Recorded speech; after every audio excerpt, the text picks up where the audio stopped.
This is going to take some help for the president to stop that from happening. I don't believe the cake is baked, as they say. I talked to a top guy in Philadelphia the other day, and he told me he thought the people had already decided. That's why they were saying the economy is getting better, because they felt they had already made their decision, so they had to say, yeah, things are getting better. And I have to tell you that I don't think that's true. I think that there's enough in the middle to change their minds now.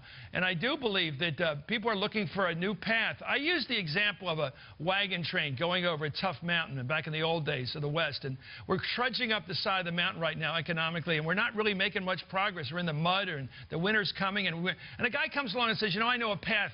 I know a pass we can go through. I've been there. I know this territory. I live out here. Follow me.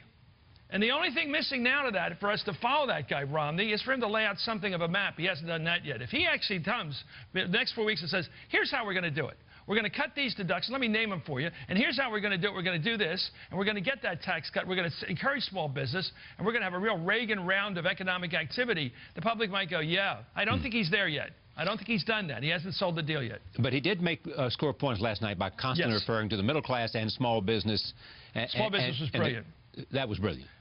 Because he took his business background, which has been a mixed blessing at best, and turned it into economics. He kept saying small business, small business, small business. We have to avoid the tax increase. It'll affect small business, et cetera, et cetera.